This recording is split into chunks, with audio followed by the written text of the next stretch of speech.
सर्व विघ्न विनाशाय सर्व कल्याण हेतवे श्री पार्वती प्रिय पुत्राय श्री गणेशाय वयम नमः।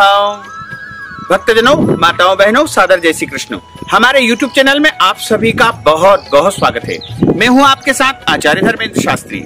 आज हम आपको बताने जा रहे हैं कि 21 जून को सूर्य ग्रहण लगने वाला है और जब ग्रहण लगता है तो 12 राशि के ऊपर व्यापक प्रभाव होता है, क्योंकि ब्रह्मांड में जो भी घटनाक्रम घटित होगा उसका पृथ्वी के ऊपर अवश्य ही असर होगा और 12 राशि के ऊपर अलग अलग व्यापक प्रभाव देखने को मिलेगा। और जब ग्रहण होता है तो उसका राशियों के ऊपर जो प्रभाव होता है वह निरंतर 6 माह तक चलता रहता है। यानी कोई भी ब्रह्मांड में होने वाली घटना का असर निश्चय ही 12 राशियों के ऊपर होगा। और जिस प्रकार हमने देखा है कि पूर्व में भी जो ग्रहण हुए हैं उनका भी व्यापक प्रभाव 12 राशि के ऊपर अवश्य ही हुआ है। इसलिए 21 जून 2020 आषाढ़ माह के कृष्ण पक्ष की अमावस्या तिथि को इस बार सूर्य ग्रहण हो रहा है और रविवार के दिन होने वाला सूर्य ग्रहण चूड़ामणि सूर्य ग्रहण कहलाएगा और यह ग्रहण बड़ा ही व्यापक प्रभाव दिखाएगा। सूर्य ग्रहण एक व्यापक घटनाक्रम होता है। धर्म ग्रंथों और पुराणों में लिखा हुआ है कि जब समुद्र मंथन हुआ था और समुद्र मंथन के माध्यम से अमृत की प्राप्ति हुई थी तो अमृत पीने के लिए देवताओं तथा दानवों के बीच में विवाद छिड़ गया और विवाद जब छिड़ गया तो सारे देवता जाकर के भगवान नारायण से प्रार्थना करने लगे कि हे प्रभु, अमृत का आप विधिवत बंटवारा कर दीजिए, क्योंकि देवता लोग अमृत पीने के लिए झगड़ रहे हैं। इसलिए भगवान नारायण ने उस समय मोहिनी रूप धारण किया और एक पंक्ति में देवताओं को बिठा दिया, दूसरी पंक्ति में दानवों को बिठा दिया। तब दोनों को कहा कि मैं अब अमृत का बंटवारा करने जा रहा हूँ, इसलिए तुम लोग शांति पूर्वक बैठिए। तो भगवान ने अमृत का बंटवारा प्रारंभ करना शुरू किया तो सबसे पहले देवताओं की पंक्ति में अमृत का बंटवारा कर रहे थे और देवताओं की पंक्ति में जब अमृत बांट रहे थे तो उस समय राहु नामक एक दैत्य आकर के देवताओं की पंक्ति में आकर बैठ जाता है तथा वह छल से अमृत का पान कर लेता है। जब वह राहु नामक दैत्य अमृत पी लेता है तब वह अमर हो जाता है और सूर्य चंद्रमा ने देखा कि राहु नामक दैत्य देवताओं की पंक्ति में बैठ करके अमृत का पान कर लिया है। तुरंत उन्होंने भगवान मोहिनी स्वरूप नारायण से शिकायत कर दी। भगवान नारायण ने अपने सुदर्शन चक्र को आदेश दिया। सुदर्शन चक्र ने तत्काल जो है राहु नामक दैत्य का मस्तक धड़ से अलग कर दिया। चूंकि राहु नामक दैत्य अमृत पी चुका है इसलिए वह अमर हो गया है और दोनों भाग उसके अमर हो गए हैं। एक भाग राहु हुआ, दूसरा भाग केतु हो गया। भगवान के चरणों में राहु गिर करके प्रार्थना करने लगा। उसी समय नारायण ने उनको वरदान दिया कि जाओ, अब तक 7 ग्रह थे लेकिन अब से राहु और केतु तुम दोनों ग्रह में स्थापित हो जाओगे और अब 9 ग्रह हो जाएंगे। इस प्रकार राहु और केतु को 9 ग्रहों में स्थान प्राप्त हो गया। और चूंकि राहु की जो शिकायत थी वह सूर्य और चंद्रमा ने भगवान से की थी और राहु की जो यह गति हुई थी यानी 2 भागों में विभक्त होने का जो घटनाक्रम था वह सूर्य और चंद्रमा की शिकायत के कारण ही हुआ था। इसलिए सूर्य और चंद्रमा के कट्टर शत्रु है राहु और केतु और ये समय समय पर सूर्य चंद्रमा को ग्रसित करते हैं ग्रहण के रूप में। अमावस्या को सूर्य ग्रहण लगाते हैं, वहीं चंद्रमा को जो है पूर्णिमा के दिन ग्रहण होता है। तो यही ग्रहण की स्थिति है। राहु जो ग्रसित करेगा वो 21 जून 2020 रविवार के दिन राहु सूर्य को ग्रसित करने जा रहा है और बड़ा ही अद्भुत संयोग बन रहा है क्योंकि इस समय 6 ग्रह वक्री स्थिति में रहेंगे। इसके साथ ही इस ग्रहण के ठीक 15 दिन पहले एक चंद्र ग्रहण, इस ग्रहण के ठीक 15 दिन बाद एक चंद्र ग्रहण, यानी यह अद्भुत और विलक्षण संयोग इस बार बन रहा है। रविवार के दिन ग्रहण का आना अपने आप में एक बड़ा संयोग है क्योंकि रविवार का दिन प्रत्यक्ष देवता सूर्य नारायण भगवान का दिन है। इसलिए यह ग्रहण बड़ा ही पावरफुल होगा और ग्रहण के समय आप देखेंगे कि दिन में अंधेरे की स्थिति बन सकती है। सारे पक्षियों को ऐसा लगेगा जैसे रात हो गई है और इस संसार में, इस सृष्टि में बड़ा ही एक अद्भुत और दुर्लभ संयोग बनने जा रहा है। और यह ग्रहण का जो संयोग है भारतीय समय के अनुसार यह ग्रहण मध्य प्रदेश में सुबह 10:43 पर प्रारंभ होगा तथा 2:06 पर यह ग्रहण समाप्त हो जाएगा। संपूर्ण भारत की यदि हम बात करें तो लगभग 10 बजे से संपूर्ण भारत में यह ग्रहण प्रारंभ हो जाएगा, जो कि लगभग 2:06 पर संपूर्ण भारत में यह ग्रहण समाप्त हो जाएगा।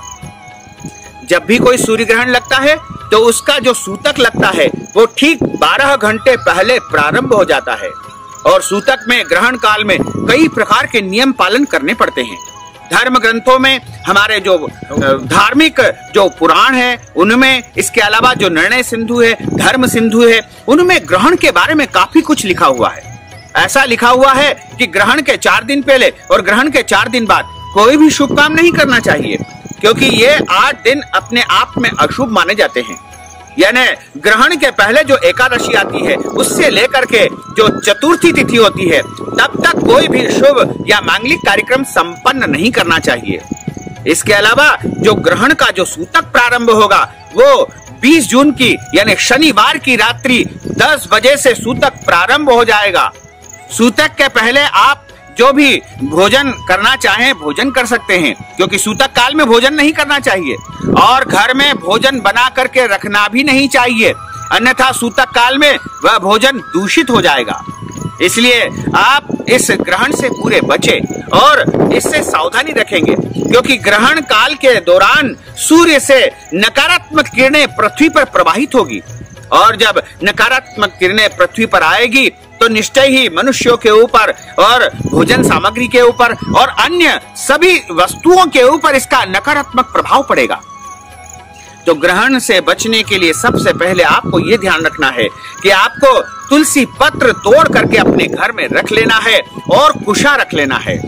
कुशा यदि नहीं मिलती है तो केवल तुलसी पत्र भी यदि आप अपने घर की सभी वस्तुओं में रख देंगे तो वह वस्तुएं दूषित नहीं होगी।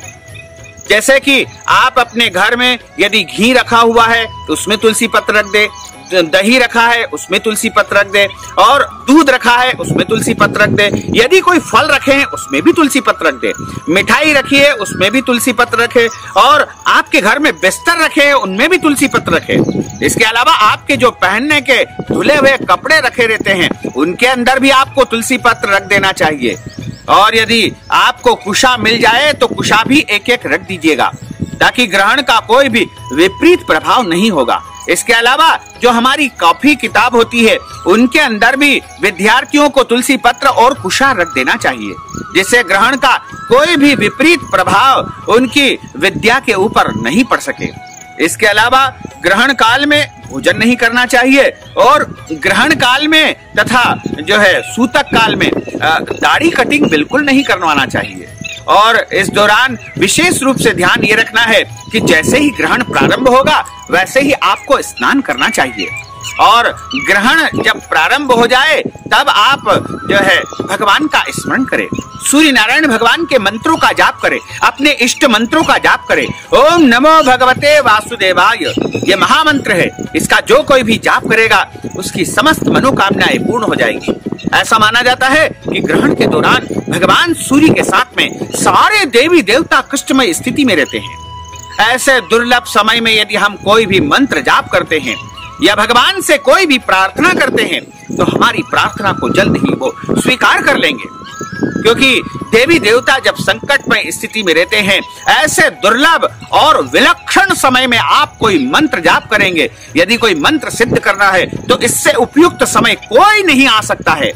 और ये ग्रहण तो बड़ा ग्रहण है, चूड़ामणि ग्रहण है, रविवार के दिन हो रहा है, तो ये अपने आप में दुर्लभ और बड़ा ही एक विलक्षण ग्रहण होने जा रहा है। तो आप ग्रहण के दौरान मंत्र जाप करें, सिद्धि साधना करें। इसके अलावा जब ग्रहण समाप्त हो जाए तब स्नान करके और भगवान का पूजन करके ही आपको ताजा भोजन बना करके स्वयं भोजन स्वीकार करना चाहिए। इसके अलावा गरीबों को, ब्राह्मणों को मंदिर में जाकर के दान पुण्य भी अत्यंत आवश्यक होगा, क्योंकि चूड़ामणि ग्रहण में जो भी दान दिया जाएगा वह अनंत गुना फलदायी होगा। चूड़ामणि ग्रहण मतलब रविवार के दिन ग्रहण, भगवान सूर्य का वार है रविवार, उस दिन ग्रहण होने जा रहा है। साथ ही 12 राशि के ऊपर इसका अलग अलग प्रभाव होगा। 12 राशि वाले जो व्यक्ति है उनके ऊपर, उनके जीवन के ऊपर, उनकी व्यवस्थाओं के ऊपर इसका अलग अलग प्रभाव देखने को मिलेगा। तो सबसे पहले हम आपको बता दें कि मेष राशि वालों को इस ग्रहण से अत्यधिक फायदा होगा।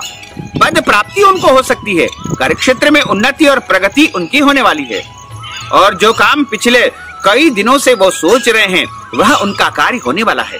इसके अलावा जो वृषभ राशि वाले हैं, वृषभ राशि वालों को खर्च की अधिकता हो सकती है, इसलिए धन के अनावश्यक खर्च से उनको बचना होगा।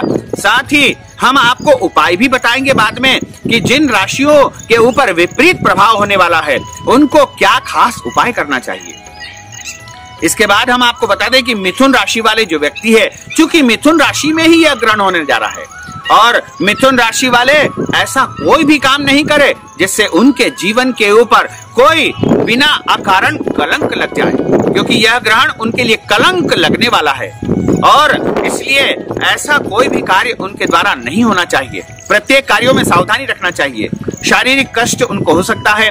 इसके अलावा जो कर्क राशि वाले हैं उनको मानसिक तनाव और दबाव की स्थिति इस टाइम उत्पन्न होगी, क्योंकि जो उनके स्वामी है वह ग्रहण के साथ में ग्रहण योग बना रहे हैं। अब हम बात करते हैं सिंह राशि की। सिंह राशि वालों को इस सूर्य ग्रहण के कारण बड़े फायदे हो सकते हैं। मान सम्मान का इनको योग बनेगा। इसके अलावा इनको उच्च पद प्राप्ति का योग बन रहा है। यदि ये नौकरी में है, कार्यक्षेत्र में है, तो वहां पर इनको अच्छा पद प्राप्त हो सकता है। इसके अलावा इनका पैसा यदि रुका हुआ है तो वह भी इनको मिलने लगेगा, और भी कई फायदे इनको पारिवारिक रूप से प्राप्त होंगे, कार्यक्षेत्र में प्राप्त होंगे। इनकी उन्नति और प्रगति का यह ग्रहण जो है एक प्रकार से संकेत और संदेश लेकर आ रहा है। और अब हम बात करते हैं कन्या राशि की। कन्या राशि वालों को यह ग्रहण बड़ा अद्भुत और रहस्यमयी तरीके से लाभ देगा। यानी यदि ये कोई ऐसा काम करते हैं जैसे शेयर मार्केट में काम करते हैं, या फिर ये लॉटरी का काम करते हैं, या फिर अन्य कोई ऐसा कार्य इनके द्वारा किया जा रहा है, तो इसमें इनको अच्छा लाभ प्राप्त होगा। रहस्यमयी तरीके से इनको लाभ मिलेगा, और पैतृक संपत्ति से भी इनको फायदा हो सकता है। यानी कन्या राशि वालों का यदि अभी तक भाग्य नहीं जागा है तो इस ग्रहण के बाद भाग्य जागने वाला है, और नौकरी में पदोन्नति होगी, घर परिवार की उन्नति होगी, शादी विवाह संतान का योग इनके लिए बन सकता है। अब हम बात करते हैं तुला राशि की।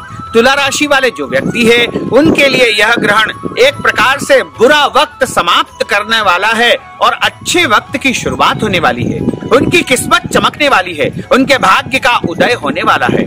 और तुला राशि वालों का जो अभी तक विपरीत समय चल रहा था, विपरीत परिस्थितियों से वो जूझ रहे थे, लगातार परेशान हो रहे थे, कामकाज को लेकर के परेशानियां चल रही थी या पारिवारिक परेशानियां चल रही थी, घर परिवार की बहुत सारी समस्याएं उनके साथ में यदि उत्पन्न हो रही थी, तो इस ग्रहण के बाद उनको एक अच्छा संयोग बनेगा और कई प्रकार के अद्भुत लाभ इस ग्रहण से इनको प्राप्त हो सकेंगे। अब हम बात करते हैं वृश्चिक राशि की। वृश्चिक राशि वाले जो व्यक्ति है उनके लिए यह ग्रहण थोड़ा कमजोर साबित होगा और आर्थिक नुकसान इनको हो सकता है। इसके अलावा शारीरिक कष्ट इनको उत्पन्न हो सकता है। अनजान व्यक्ति के ऊपर बिल्कुल भी भरोसा न करें। इसके अलावा वृश्चिक राशि वाले अपने स्वास्थ्य को लेकर के विशेष ध्यान इनको रखना चाहिए। अब हम बात करते हैं धनु राशि की। धनु राशि वाले जो व्यक्ति है उनको धन लाभ होगा। अचानक इनको अच्छा फायदा हो सकता है। मान सम्मान प्रतिष्ठा के साथ साथ इनकी सामाजिक प्रतिष्ठा में भी वृद्धि होगी। घर परिवार में शुभ और मांगलिक कार्यक्रम की योजना बनेगी और यदि विवाह के इच्छुक है तो इनके विवाह का योग बन रहा है। इसके अलावा संतान की उन्नति और प्रगति का संयोग यह ग्रहण लेकर के आ रहा है। अब हम बात करते हैं मकर राशि की। मकर राशि वाले जो व्यक्ति है उनको गुप्त फायदे होंगे, रहस्यमयी तरीके से उनको लाभ होगा और भी कई ऐसे लाभ होंगे जिसके बारे में इनको पहले से कुछ भी पता नहीं था। रुका हुआ पैसा इनको मिल जाएगा। व्यापार कार्य में अभी तक कमजोरी यदि महसूस कर रहे हैं तो इनकी कमजोरी अब दूर हो जाएगी और इस ग्रहण से एक अच्छा संयोग इनके लिए बनने वाला है। अब हम बात करते हैं कुंभ राशि की। कुंभ राशि वाले जो व्यक्ति है उनको इस ग्रहण के कारण अच्छे लाभ होंगे। स्थायी संपत्ति की इनको प्राप्ति हो सकती है। इसके अलावा यदि कोई संपत्ति संबंधी विवाद चल रहा है तो वह सुलझ जाएगा। और एक अच्छे अवसर इनको प्राप्त हो सकेंगे। नया रोजगार, नई नौकरी इनको मिल सकती है। और व्यापार में यदि ये काम करते हैं, कोई व्यापार यदि करने का सोच रहे हैं, तो इनका एक नया व्यापार शुरू हो सकता है। इसके अलावा यदि इनके कार्यक्षेत्र में बहुत ज्यादा अड़चने या रुकावटें उत्पन्न हो रही थी, तो वो अब समाप्त होने वाली है। कुल मिलाकर के कुंभ राशि वालों के लिए यह ग्रहण अद्भुत लाभ देने वाला है। अब हम बात करते हैं मीन राशि की। मीन राशि वाले जो व्यक्ति है, उनको इस ग्रहण के कारण तनाव, दबाव और आर्थिक परेशानियों का सामना करना पड़ सकता है। इसके अलावा कार्यक्षेत्र में इनको कोई ऐसे व्यक्ति होंगे जो इनके साथ दगा कर सकते हैं, धोखा कर सकते हैं, इसलिए इनको सावधानी की परम आवश्यकता होगी। मीन राशि वाले किसी भी अनजान व्यक्ति पर बिल्कुल भी भरोसा न करें, अन्यथा इनको व्यक्ति जो है धोखा दे सकते हैं। तो ये जो 12 राशि वालों का हमने ग्रहण का जो राशिफल बताया है, उसमें जो विपरीत राशियां जो बताई है, उनको विशेष उपाय करना चाहिए।